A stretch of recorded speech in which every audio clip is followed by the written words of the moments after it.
Looks to me like we've hit the first big hurdle of this playthrough, and it's not the level itself, unfortunately. I'm not entirely sure if I should be accepting that, because I don't think 20% of health is going to help me that much. Cool. It's because of this upcoming section right here. Oh, shit.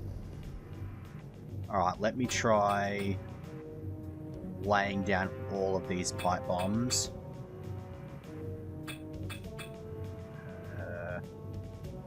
Here we go.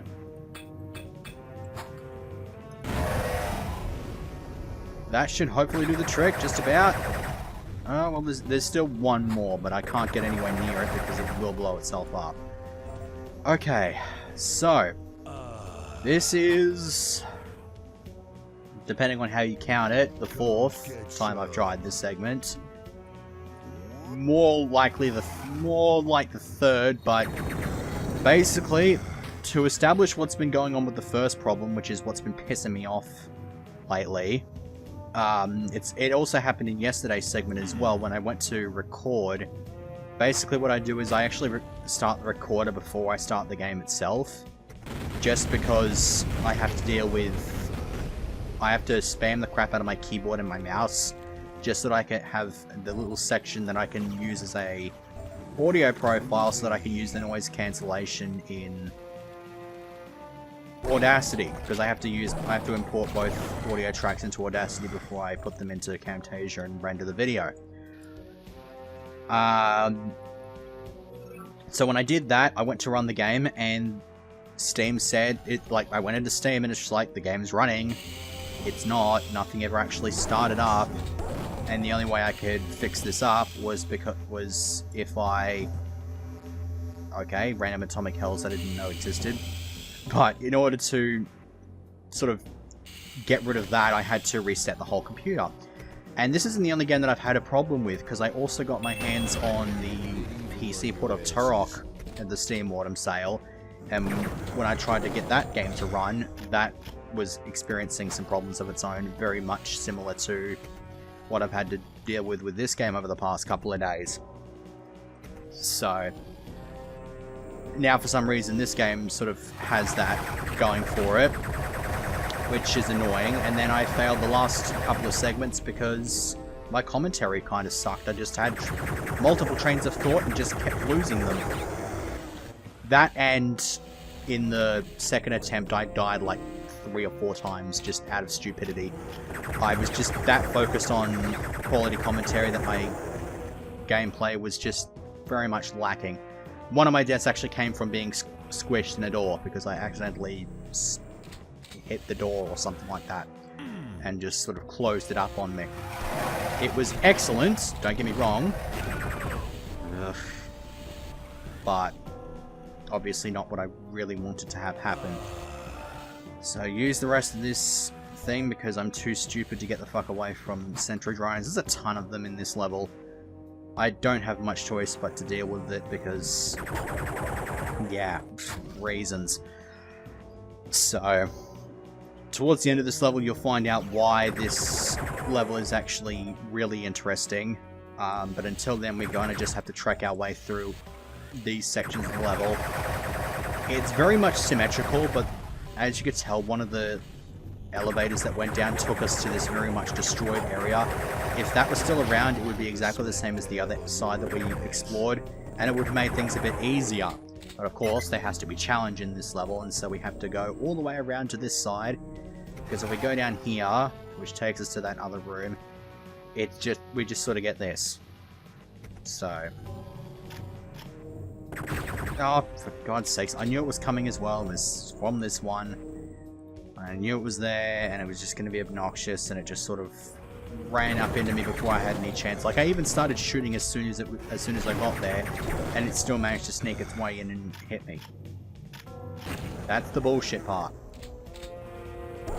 Now, I wanted to hang on to those things until the atomic hells, until I snuck my way through this area at least. Looks like I've gotten rid of most of the enemies here, so I should be able to pick these up. Juicy 200 health for me to tank sentry drone hits with. And I guess enforcer bullets.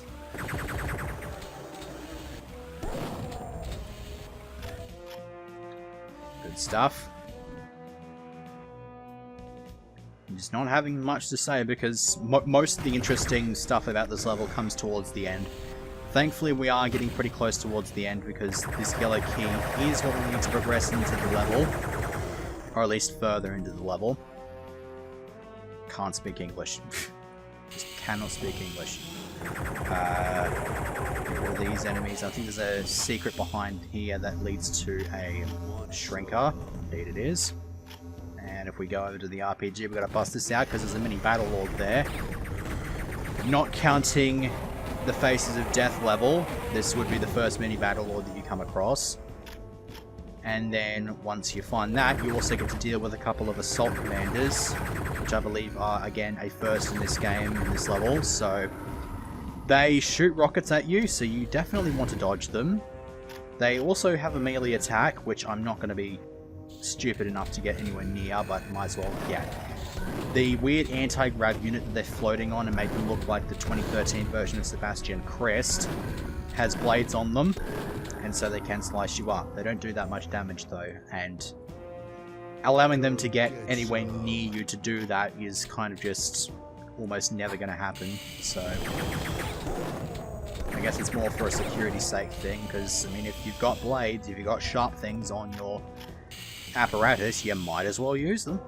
So I'm gonna grab that because I might get my face wrecked here because there's a whole bunch more sentry drones. Deal with you.